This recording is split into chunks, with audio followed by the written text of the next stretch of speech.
abrir a Bíblia de vocês na carta de Tiago, capítulo 1, nós vamos continuar estudando aqui. Nós vamos ler hoje do versículo 9 ao versículo 11.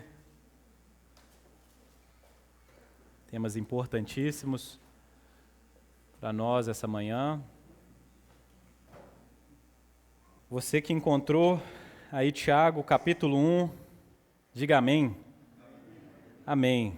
Vamos fazer a leitura do texto. O irmão de condição humilde glorie-se na sua exaltação, e o rico na sua humilhação, porque ele passará como a flor do campo, porque o sol se levanta com o seu calor ardente, a planta seca, a sua flor cai, e a formosura do seu aspecto desaparece. Assim também o rico murchará em seus caminhos. Amém. São os versículos de hoje. Eu gostaria de orar mais uma vez. Feche os seus olhos. Vamos orar. Pai, essa é a sua palavra e nós pedimos ao Senhor, Pai, que fale ao nosso coração, ao nosso entendimento, que nós possamos, ó Pai, pensar, ó Pai, sobre as nossas vidas, sobre a riqueza que nós temos no Senhor e como nós devemos ser humildes, ó Pai, como nós precisamos colocar nossa confiança dia a dia em Ti. O Senhor que é o nosso Deus, aquele que nos ama, aquele que tem cuidado de cada um de nós. Obrigado, Jesus. Fala mais uma vez à Tua igreja, em nome de Jesus, amém. Pobreza e riqueza.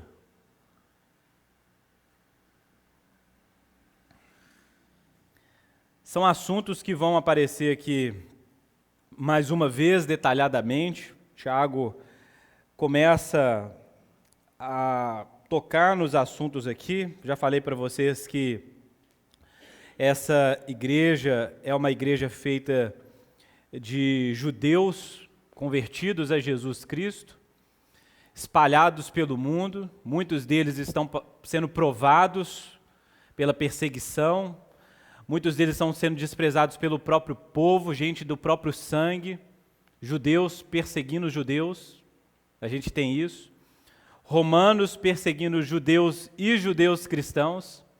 Nós estamos aqui diante de uma igreja sofrida. A gente ainda está falando do cenário de provações, onde cada uma dessas adversidades serve como fonte de aperfeiçoamento da fé desses que estão sofrendo.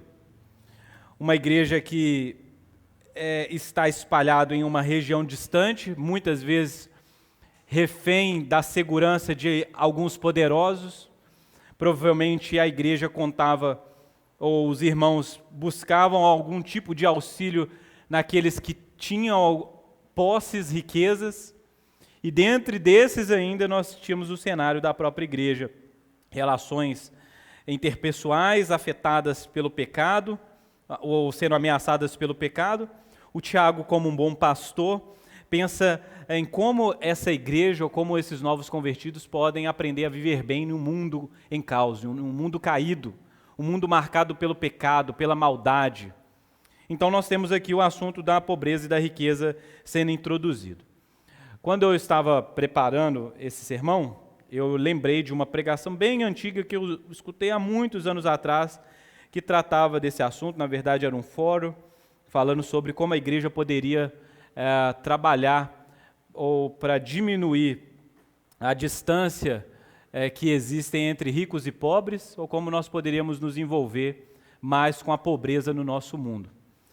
E eu fui analisar alguns dados sobre pobreza e riqueza no mundo, e os dados mais recentes sugerem que metade da população mundial ganha abaixo dos R$10.500, $1.900 por ano.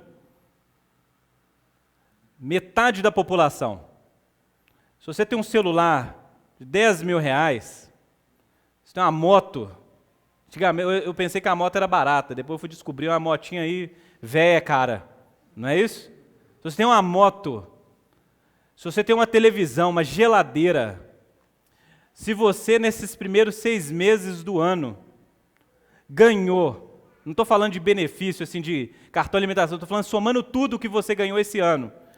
Se você ultrapassou R$ 10.500, você ganhou mais dinheiro do que metade da população do mundo.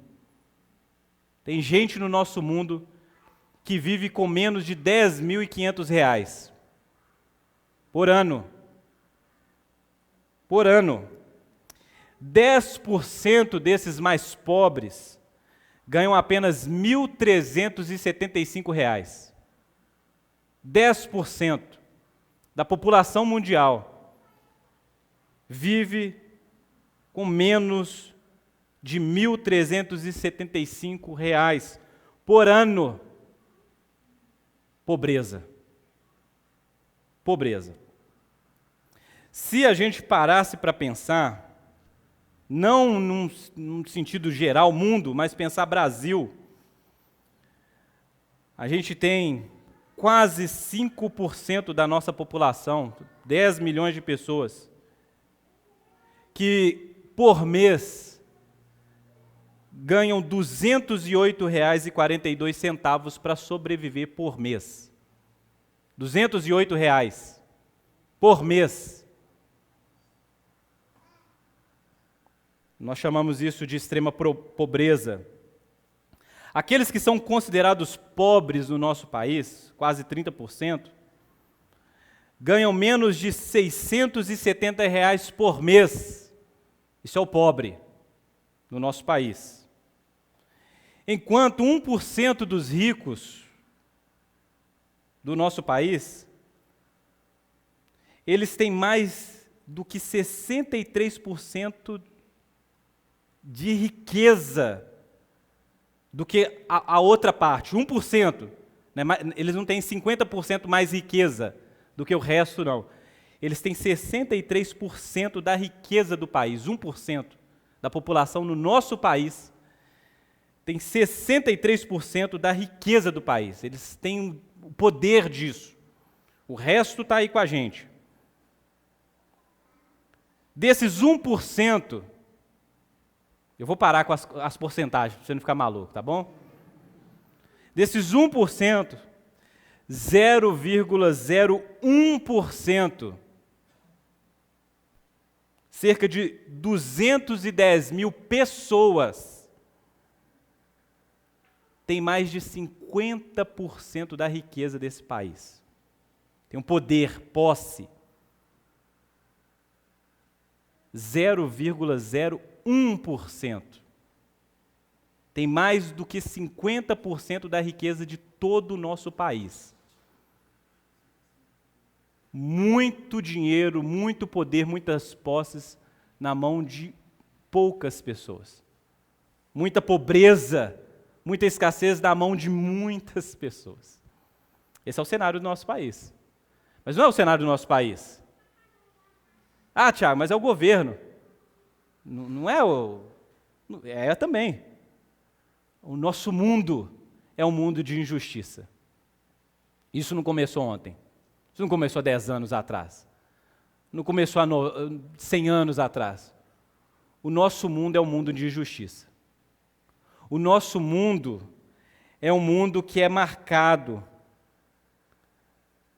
pelos excessos, pela maldade, pela má distribuição, não só de renda. E esse não é o assunto aqui. Claro, obviamente não dá para a gente conversar sobre isso. Mas eu queria que você pensasse nesse momento sobre isso. Talvez você esteja se sentindo como o irmão pobre. Não é isso? Ou talvez não. Porque eu já falei que se você tem mais de R$10.500, você já é mais rico do que metade da população. Então você fala, mas eu não me sinto rico. E agora eu estou confuso, se eu sou pobre ou se eu sou rico. Tem gente que eu sou melhor, tem gente que eu sou pior. Então, não é que eu estou dizendo que a riqueza ou pobreza é relativo, não é isso. E por isso que eu queria que a gente olhasse para o texto, devagar, pensando sobre o que Tiago está tentando dizer. o irmão de condição humilde, ou irmão pobre, depende da tradução que você está aí, glorie-se na sua exaltação. Quem é o irmão pobre? O pobre aqui é aquele que tem poucos recursos, é aquele que não consegue se sustentar, precisa de auxílio, aquele que tem escassez. O pobre, a linguagem no Antigo Testamento para pobre, a palavra ani, é aquele que não tem nada. Por exemplo, Isaías 58, eu queria que você abrisse a sua Bíblia lá, em Isaías 58, para a gente ver o que é o pobre, que é onde essa palavra vai aparecer. Quando a Bíblia diz o que é um pobre, e no contexto que o pobre aparece, a gente tem aqui as palavras de Isaías falando sobre jejum, não é isso? O versículo 7 diz assim: será que não é também que vocês repartam o seu pão com os famintos, recolham em casa os pobres desabrigados, vistam os que encontrarem nus, e não voltem as costas ao seu semelhante? Quem é o pobre aqui? É aquele que não tem casa, aquele que não tem roupa. Inclusive, se a gente fosse ler como que isso é um tema importante no Antigo Testamento, Isaías 58, continua lendo comigo aí, e vamos ler desde o início. Que tipo de indignação o profeta tem e que tipo de indignação Deus tem contra um povo que trata de qualquer maneira os pobres? Grite a plenos pulmões, versículo 1. Não se detenha, erga a voz com a trombeta e anuncie ao meu povo a sua transgressão, e à casa de Jacó os seus pecados. Mesmo neste estado, ainda me procuram dia a dia, têm prazer em saber os meus caminhos. Como o povo que pratica a justiça e não deixa o direito do seu Deus, perguntam-me por sentença justa, têm prazer em se aproximar de Deus, dizendo: por que jejuamos, se tu nem notas? Por que nos humilhamos, se tu nos leva isso em conta? Acontece que no dia em que jejuam, vocês cuidam dos seus próprios interesses. Eis que vocês jejuam apenas para discutir, brigar e bater uns nos outros. Jejuando assim como hoje, o clamor de vocês não será ouvido lá do alto. Seria este o jejum que escolhi? Que num só dia a pessoa se humilhe, incline a sua cabeça com um junco e estenda debaixo de si pano de saco de cinza? E isso é o que vocês acham de jejum e de aceitável ao Senhor? Será que não é este o jejum que escolhi? Que vocês quebrem as correntes da injustiça, desfaçam as ataduras da servidão, deixem livres os oprimidos e acabem com todo tipo de servidão. Será que não é também que vocês repartam o seu pão com os famintos, recolham em casa os pobres desabrigados, vistam os que encontrarem nus e não voltem as costas aos seus semelhantes? Então a luz de vocês romperá como a luz do alvorecer, e a sua cura brotará sem demora, a justiça irá diante de vocês, e a glória do Senhor será a sua retaguarda. Pensa em um povo que tratou injustiça, ou foi um povo injusto, e que está sendo admoestado, exortado por Deus a viver diligentemente. Será que Deus só se importa com os nossos rituais culticos? Será que Deus só se importa com as nossas orações, o quanto tempo a gente fica sem comer? Ou Ele se importa com algo mais? Ou Ele se importa com o nosso envolvimento com o oprimido? Aquele que não tem roupa, aquele que não tem casa, aquele que não tem comida, aquele que é injustiçado de alguma maneira. Será que Deus se preocupa com isso? Ou isso é pauta ideológica daquele pessoal que a gente não gosta? Ou será que isso é um tema bíblico? Mas Deus não só se preocupa com estes, como também condena a omissão daqueles que poderiam fazer algo e não fazem. Isso é o pobre. O pobre é aquele que não consegue lutar por ele mesmo, precisa de ajuda. Na Bíblia, é aquele que está acorrentado, está atado, é aquele que foi privado, aquele que precisa de apoio, de auxílio, de misericórdia. Esse é o pobre. Quem é o pobre em Tiago? É aquele irmão humilde, aquele irmão que não consegue subir. É aquele irmão que o que aconteceu na vida dele? Será que ele é preguiçoso? Será que foi acometido de alguma doença? Será que na perseguição, ao sair de Jerusalém, não pôde levar riquezas, bens? Será que é aquele que se vendeu como escravo? Aquele o que aconteceu com esse irmão pobre? E o que esse irmão pobre deve pensar a respeito de si mesmo? Deus, se sou seu filho, por que sou pobre? Inclusive, a teologia da prosperidade tem pregado que se uma pessoa é pobre, se uma pessoa não tem riquezas, se uma pessoa não é saudável, ela está em pecado ou tem pouca fé. Não é isso? Mas e esse irmão aqui? O que Tiago tem a dizer para um irmão pobre na sua igreja? Ele diz: se glorie na sua exaltação. Não resuma a vida ao seu sofrimento. Não resuma a vida à sua condição presente, momentânea, temporária. Não resuma a sua vida, sua identidade, sua dignidade. Irmão pobre, irmão humilde, se glorie na sua exaltação, de que você foi feito herdeiro de novos céus e nova terra, de que Cristo é a sua riqueza, de que Deus é o seu tesouro, de que por mais que as coisas faltem no momento presente e as provações te assolem de todos os lados, você tem Deus.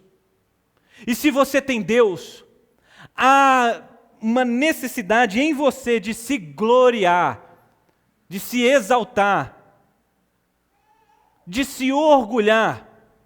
O orgulho que muitas vezes é condenado no Novo Testamento, os próprios escritores dizem que o orgulho é pecado.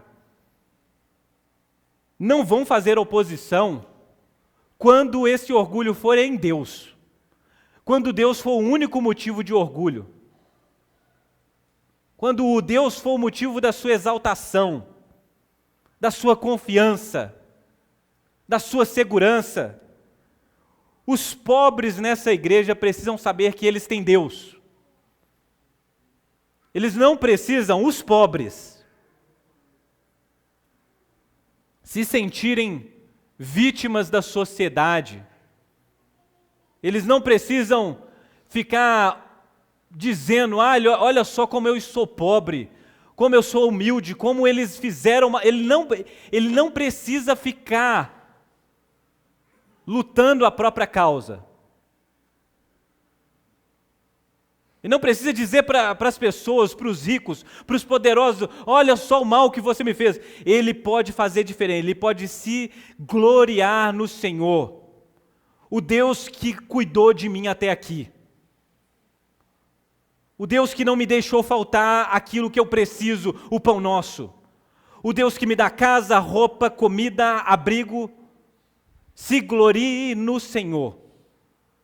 Se glorie no alto, nos céus, no reino vindouro. Na promessa de que por mais que você seja esquecido nessa vida, será lembrado na vinda vindoura. Na próxima. Naquilo que se apresenta para a gente. Porque é isso. A pobreza é um efeito do pecado no mundo, na humanidade. Nós lutaremos contra ela todos os dias. E como o próprio Jesus disse, existirão sempre pobres no meio de nós. Eu já tive a ilusão de que um dia eu poderia acabar, ou que a gente poderia se unir, acabar com tudo e viver o paraíso. No entanto, eu descobri que não. Por mais gente que nós possamos ajudar e nos envolver e criar mecanismos de justiça, a pobreza é uma consequência do pecado de Adão. E isso só será resolvido completamente no dia da vinda do nosso Senhor. No entanto, isso não me diz que eu deva descansar. Como nós lemos em Isaías, nós devemos nos envolver. Não com um desejo messiânico de que nossas ações podem salvar um pobre ou pecador, mas que Deus pode, que Deus faz, de que nós seremos limitados e fracassaremos muitas e muitas vezes. No entanto, nem eu posso descansar e nem posso me iludir. É a sabedoria de aprender a viver nessa vida, marcada pelo pecado, marcada pela injustiça, marcada pela pobreza. O que nós dizemos para o pobre? Se glorie no Senhor. O que nós fazemos com as nossas evangelizações? Que dizem, venha para Jesus e sua vida vai mudar. Tenha fé e você será abençoado. O que nós fazemos com essa pregação? Nós paramos de pregar isso. Porque dizer que uma pessoa se unir com Jesus é sinônimo de uma vida de vitória em vitória, de prosperidade em prosperidade, de riqueza em riqueza, é uma ilusão, é maldade, é crueldade. Porque esses irmãos que acabaram de se converter a Jesus Cristo como o seu Senhor e Salvador, estão ficando numa situação pior do que já estava. Estão sendo perseguidos, agora também pelo seu próprio povo. Onde está a mensagem de prosperidade? Mas há uma mensagem de bênção, sim. A mensagem que Deus é a nossa riqueza, de que eles podem se orgulhar, se gloriar, se alegrar, se exaltar na promessa do reino vindouro. O pobre tem algo, ele tem um tesouro, ele encontrou o bom tesouro. E quem é o irmão rico? O irmão rico é esse que deve se gloriar na sua humilhação. O rico, de fato, é esse que possui grande riqueza material. É esse que tem abundância, é esse que tem prosperado fisicamente. É esse que tem uma relação íntima com as riquezas desse mundo. No entanto, a glória do rico não está na sua riqueza. A glória no rico está na sua humilhação. Que humilhação é essa, Tiago? Na humilhação de saber que qualquer bem nesse mundo, qualquer coisa que nós podemos conquistar, carro, casa, conta recheada, tudo isso é corruptível. Tudo isso, como diz o próprio Jesus do Sermão do Monte, está acessível ao ladrão, à traça. E na mesma hora que eu tenho riqueza, eu posso ser surpreendido. Vamos pensar nos nossos irmãos no Rio Grande do Sul?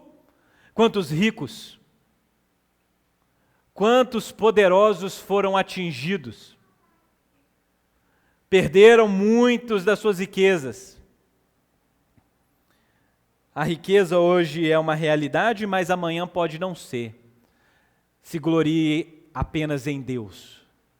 Na sua humilhação você terá Deus. Na falta, na escassez você terá Deus. Não coloque sua confiança nos bens, na posse, no título, no seu emprego hoje. Não. Deus. Deus deve ser tudo para você. Deus deve ser a sua única segurança, a sua única alegria, o seu bem supremo. Então, nós temos muito para pensar sobre pobreza e riqueza. De fato, o irmão pobre e humilde é aquele que aconteceu alguma coisa. Como definir como uma pessoa fica rica e outra fica pobre? O que aconteceu? A pessoa é preguiçosa, ela não teve sorte? O que aconteceu? O rico está lá porque ele é muito esforçado, tem boas ideias? O que é? A gente não consegue saber. Analisa sai dos coach, sai da internet, de que tudo depende de você. Sai disso e pensa na realidade da vida. De que duas pessoas crescem na mesma casa, estudam, fazem o mesmo curso, mas acontece alguma coisa na vida que um vai bem e o outro vai mal. Pobreza e riqueza nem sempre dependem só de nós. Depende de muitas coisas. Você que tem um bom negócio, você que foi bem sucedido em uma coisa, quantos outros melhores do que você também tentaram, mas você deu bem. E o outro não. E o outro teve aquele infortúnio. Nós não sabemos como isso acontece, mas nós sabemos que isso é uma realidade. A pobreza é um inimigo a ser vencido. Mas quanto mais o pobre e a pobreza se enfrentam, parece que a pobreza tem mais vitórias. Não é isso? Quantos pobres tentando vencer na vida? Quanto aqueles que vivem em escassezes tentando lutar, tentando vencer, tentando se livrar. Não vem com essa de que esse glamour de, por exemplo, a gente poder ficar glamorizando a vida sofrida, a vida pobre. Não é isso que essas pessoas fazem hoje em dia? Glamorizando a pobreza, a escassez, a favela. E eu posso dizer com propriedade, eu vivi a maior parte da minha vida em favela. Eu sei o que é isso. A gente tem que acabar com esse papo de que a favela venceu quando um desses pobres vence na vida. Porque a favela continua lá. O pobre continua lá. Ele é refém da pobreza material, espiritual, moral, cultural. A favela não vence quando um favelado vence. O pobre não vence quando um pobre se torna rico. O problema está lá. É um inimigo. É uma luta que a gente vai travar até o fim das nossas vidas. É um demônio que a gente precisa exorcizar. Mas tudo que a gente faz fica na metade, parece que não vai. É o cenário, é a realidade.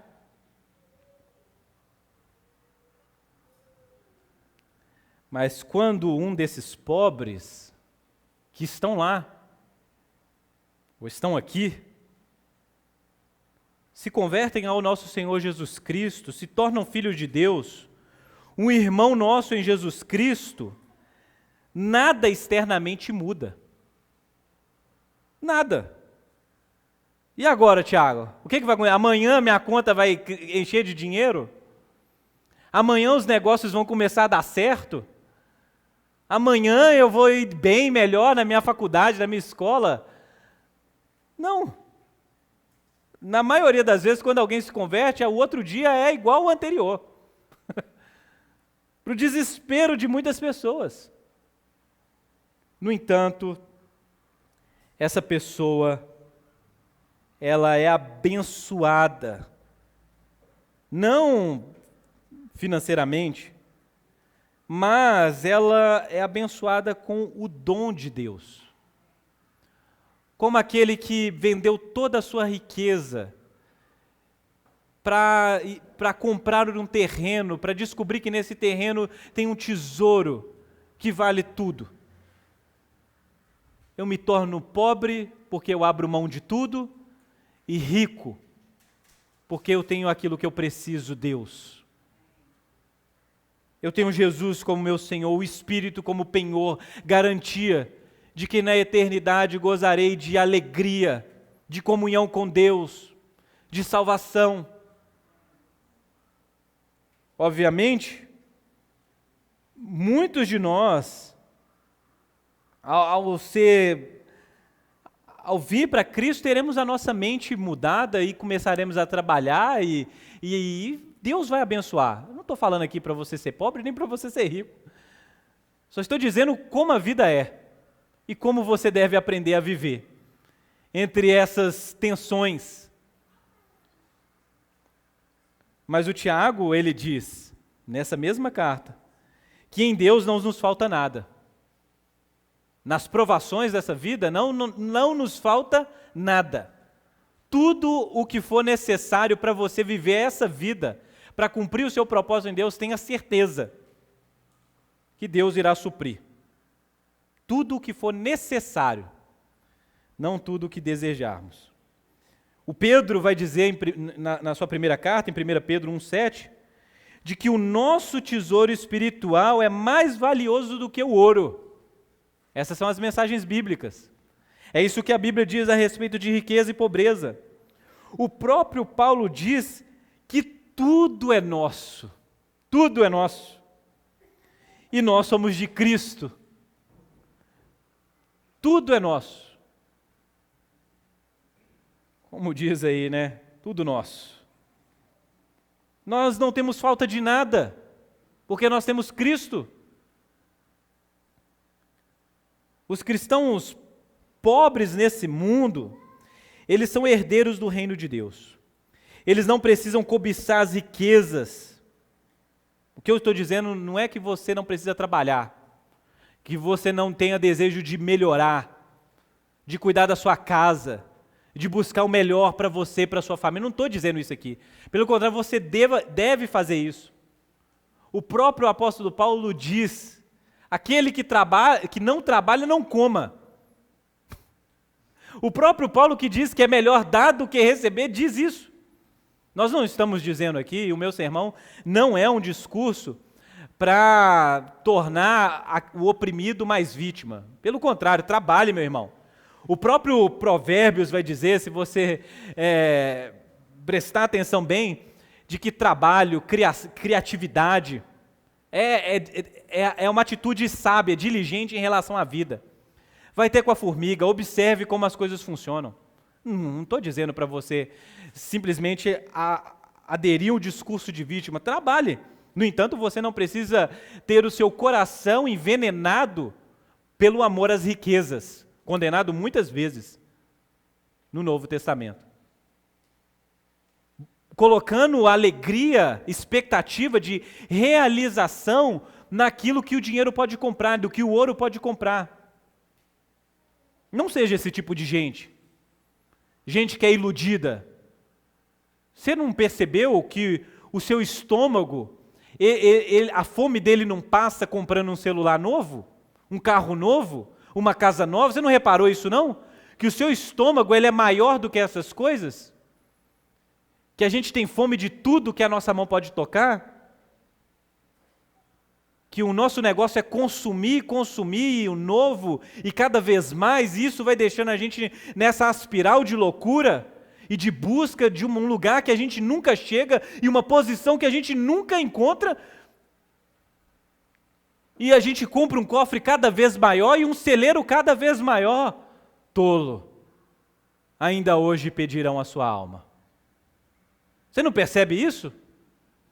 De que se Deus não for esse maior tesouro, te alimentar em tudo aquilo que você necessita, nada nesse mundo vai te alimentar?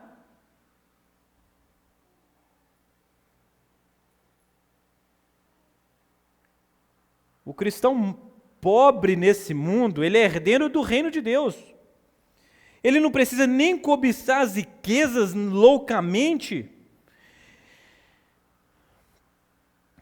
nem precisa fazer guerra de classe, como diz o outro. Não é isso que dizia o Karl Marx? Se que a gente precisa é tomar o nosso lugar, tomar o que é nosso por direito. Os ricos são os nossos problemas. Os poderosos desse mundo são os nossos problemas. O nosso problema é pior do que a gente. O nosso problema é que é o pecado. Habita no ser humano. Afetou esse mundo. E que você provavelmente, se estivesse lá, faria pior. Você fica escandalizado quando um deputado coloca dinheiro de propina na cueca e faz uma oração? Você faria pior. Você fica escandalizado com desvio de merenda? Você fica escandalizado quando o dinheiro que era para construir UTI, hospital, é desviado para a casa de luxo de alguém? Para carro de luxo? Você faria pior. Você não sabe como que você é ruim. Você negocia com coisas menores. Você negocia com coisas, eu negocio com coisas menores. Ninguém está vendo. É só uma coisinha. Aqui, outra lá. Vai prejudicar esse que dá a minha empresa, mas se eu não fizer isso, como que eu vou subir de cargo?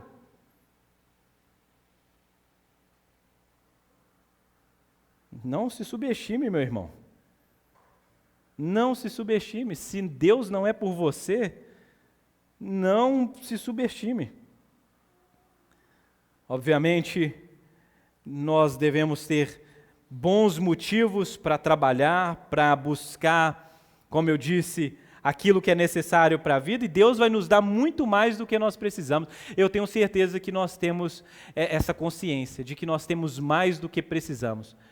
Eu tenho certeza que você tem consciência disso, de como a sua vida tem sido boa, apesar das provações, de como ao olhar para o lado você percebe que a sua mesa é mais próspera do que de tantos outros irmãos, de que você tem mais privilégio do que tantas outras pessoas que moram no seu bairro ou na sua cidade, de que nós somos mais ricos do que a gente imaginava. Eu sei que a maioria das vezes a gente se vê como pobre, coitado, mas a verdade é que a gente tem muito mais do que muita gente. E às vezes não somos gratos. E às vezes acumulamos mais do que precisamos. Eu me lembro de alguns anos atrás, estava fazendo uma visita em Ouro Preto, e a gente entrou em um daqueles museus, e a gente começou a ver a mobília dos poderosos desse tempo para trás, 200, 300 anos atrás. E o guia turístico falava, essa era a cama do conde do não sei quanto. Era a melhor cama da época. E eu olhava aquilo e falava, Deus me livre. Isso era o melhor do poderoso? Isso aqui é um colchonete. Isso aqui é um desconforto. Essa era a cadeira mais confortável. A minha cadeira da minha casa é um trono. A minha cama nem se compara. Nós olhamos para o texto bíblico e vemos Davi, Salomão, os reis, os poderosos, desfrutando de riqueza. Você não sabe a época que você vive? Você espirrou aí, você vai no seu plano de saúde e marca uma consulta. Tecnologia, acesso, exame, remédio. Que isso, gente? Você já parou para pensar na riqueza que nós temos? De comer, de fato, o melhor que existe no nosso tempo. As pessoas se matavam por causa de açúcar. E hoje a gente está tirando açúcar das coisas. No nosso celular a gente tem aqui tudo que as pessoas há 10, 20 anos atrás era coisa de gente milionária, de gente da NASA. Do que você precisa, meu irmão, para ser feliz? Do que você precisa para viver feliz? Do que você precisa para dizer para si mesmo, para aproveitar a vida, para aproveitar a sua família, os seus filhos, onde você precisa chegar? Do que você precisa para se alegrar na sua refeição, do almoço, do café da manhã? O que te falta, meu irmão? Por que dessa ansiedade? Por que desse pesar? Por que disso? O que te falta? Te falta mais bens? Mais riqueza? Um irmão humilde ou pobre é uma dessas ovelhas de Cristo. E nesse Cristo é que nós devemos nos orgulhar. É nesse Cristo que nós devemos nos alegrar. É nesse tesouro que é Jesus Cristo.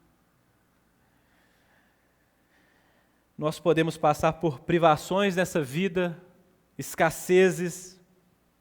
No entanto, nós temos Cristo e nós temos tudo. Tudo. Tudo o que nós precisamos para viver. Esse irmão rico, que pela graça de Deus,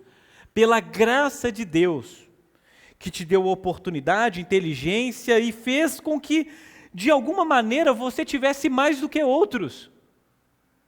O mérito da sua riqueza não está em você, está em Deus. A Bíblia não condena uma pessoa que ser rico, ela condena o amor à riqueza, o desejo. Por que você quer o que quer? Essas deveriam ser as perguntas corretas. No entanto, a Bíblia condena muitas vezes o amor ao dinheiro. Timóteo, capítulo 6, versículo 10, Hebreus, capítulo 3, versículo 5. O próprio Jesus fala que a riqueza pode se tornar um Deus nas nossas vidas, nos impedindo e rivalizando com o Deus verdadeiro. Ou é Mamon ou é Jesus. Ou é Mamon ou é o Senhor a quem você serve. Dinheiro para cristãos deveriam ser instrumentos de justiça, de bondade, não objetos de idolatria. O que você faz por dinheiro, meu irmão? O que você faz por mais dinheiro? Quantos de nós nos dobramos como prostitutas por causa de dinheiro? Quantos de nós? Estou falando que você não tem que fazer hora extra, não. Pode fazer. Deus, se a sua empresa precisa, não estou falando disso, estou falando que tem gente que vive por causa de dinheiro. Você senta para comer, dinheiro. Dormindo preocupado com dinheiro. E tem gente que nem tem dinheiro, mas o dinheiro governa a vida dele. Ah, é porque esse pão aqui ele é 55 centavos, lá perto da minha casa é 50. Gente mesquinha, avarenta. Você é a mesma coisa do rico. Pauta a sua vida em dinheiro. Vai comprar um presente para alguém? Não, meu Deus, não, isso aqui não vai dar não. Isso aqui eu vou guardar, vou acumular. Não é isso? Não é o assunto de hoje. Nós vamos voltar nesse assunto aqui mais cedo ou mais tarde. O texto bíblico, para não ficar só falando de dinheiro, e hoje é dia de falar de dinheiro, diz que os ricos, versículo 11, porque o sol se levanta com o seu calor ardente, a planta seca, a sua flor cai, e a formosura do seu aspecto desaparece, assim também o rico murchará em seus caminhos. Havia um vento que vinha do sul de Israel, um vento aquecido pelo sol, o Sharav. Ele vinha do sul da Palestina, subia Israel, queimando aquilo que estava belo pela manhã, à tarde já estava seco e sem formosura. Assim é a vida daquele que deposita a sua confiança na riqueza. Aquele que se assegura na riqueza, nos bens, na posse. O calor da vida, o sopro de Deus, pode muito bem fazer com que essas coisas que hoje para você são lindas, maravilhosas, brilhantes, desapareça. O rico que coloca confiança na sua riqueza pode ser surpreendido com esse vento e desaparecer. Assim como a erva murcha e seca, assim também o rico que coloca a sua confiança nas riquezas, nos bens, nas posses. É por isso que o Jonathan Edwards vai dizer: Deus é o bem supremo da criatura razoável. É a satisfação dele, é a única felicidade com a qual nossa alma pode ficar satisfeita. Ir ao céu plenamente para desfrutar de Deus é infinitamente melhor do que as acomodações mais agradáveis aqui. E olha que eu já tive essa sensação. Você chega num hotel, você fala: meu Deus, que lençol maravilhoso. Que cama é essa? Eu queria morar aqui o resto da minha vida. A presença de Deus é infinitamente melhor do que qualquer prazer nesse mundo. Mas não parece, Tiago? Busque a Deus. Presença de Deus, ter Deus é melhor do que pai e mãe, marido, esposa, filho, a companhia de amigos terrenos. Essas coisas são apenas sombras. Mas o gozo de Deus é a substância, é o que realmente faz sentido para nós, para as nossas almas.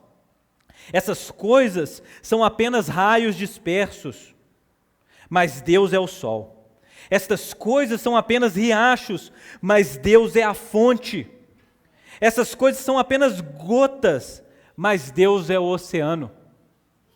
É o que o John Piper trabalha no seu livro, que a nossa satisfação, a satisfação dessa vida está no Senhor, viver para Ele, ser encontrado nele, de que você foi amado com todas as forças de Deus, de que Cristo Jesus foi à cruz por causa de você. Saber desse amor de Deus deveria encher a nossa alma de alegria, de gozo. Nós deveríamos saltar realmente como cabritos, como bois selvagens, de alegria, porque nós fomos encontrados, achados em Deus.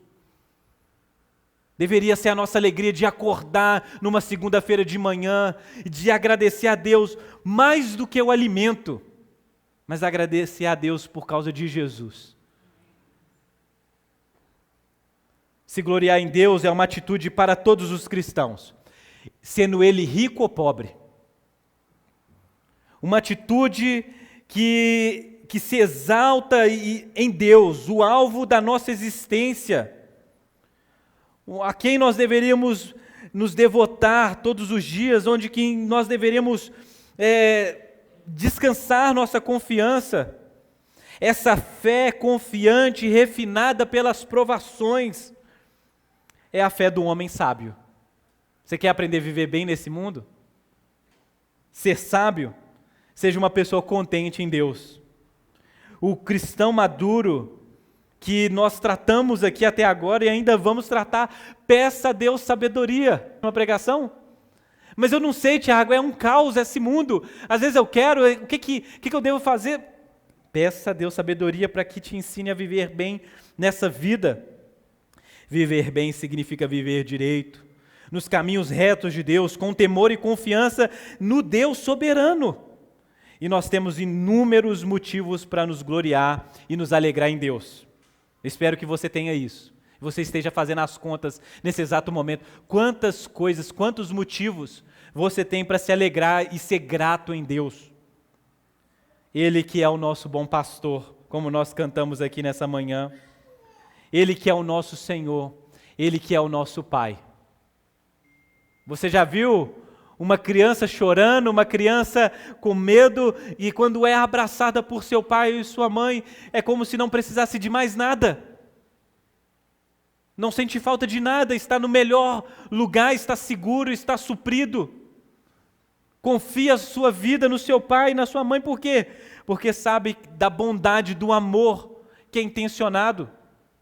Tenha essa mesma confiança em Deus. Não sei como que o que fase da sua vida está. Porque às vezes é assim. Às vezes você escuta esse sermão, você está na parte boa da sua vida. Está tudo dando certo. Mas talvez você pode estar também na parte que está dando tudo errado. Onde está Deus? Aqui. Aí. Lembre do apóstolo Paulo que diz que todas as coisas cooperam para o nosso bem. Tudo. Esse Deus que não te abandona, esse Deus que está ao seu lado, te sustentando em todas as coisas. O Jonathan Edwards ainda continua dizendo, Cristo é como um rio. Um rio flui continuamente e há novos suprimentos de água continuamente saindo da nascente, para que o homem possa viver por ele e receber a água por toda a vida. Portanto, Cristo é uma fonte que flui continuamente, e Ele está continuamente suprindo o seu povo, e a fonte não se esgota. Os que vivem por toda a eternidade, Ele pode ter um aumento de bem-aventurança, que é o novo, e ainda novo, e que nunca terá fim.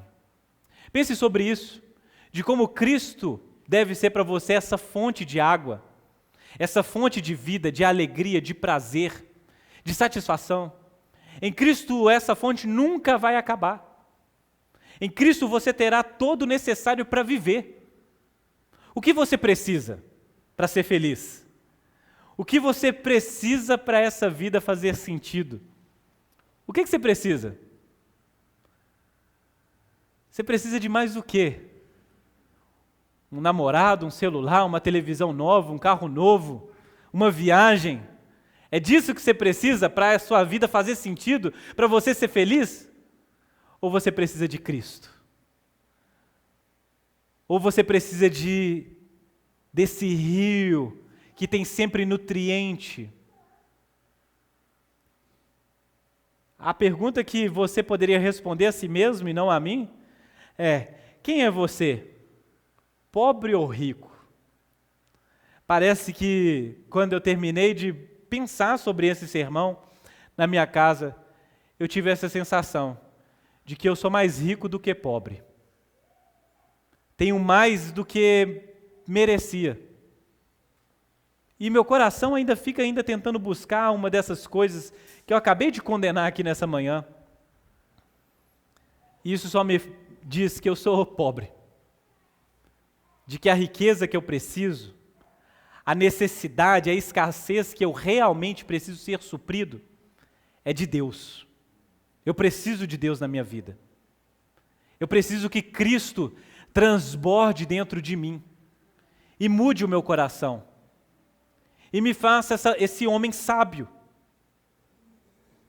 Que essa fé que cresce a cada dia mais, cresça a fim de fluir para a vida, para que eu seja menos egoísta e mais altruísta, menos acumulador e mais generoso, menos julgador, mais misericordioso. Eu preciso de mudança. Nós precisamos de mudança. O meu desejo é que nós possamos ter, primeiro, o entendimento de que nós sempre somos ricos à vista de alguém. Como diz o ditado, não há ninguém que seja tão pobre que não possa entregar, e não há ninguém tão rico que não possa receber. Nossa riqueza pode suprir a necessidade de alguém, e nós precisamos estar sempre prontos a ser suprido em nossas pobrezas e em nossas dificuldades. Aqui não há orgulho, aqui não há vitimismo, aqui há uma comunidade onde o Espírito Santo está trabalhando, onde o Espírito Santo está moldando, está aqui como um artesão, dando forma e beleza. Essa é a comunidade do reino. Essa é a comunidade que nós estamos buscando. Amém?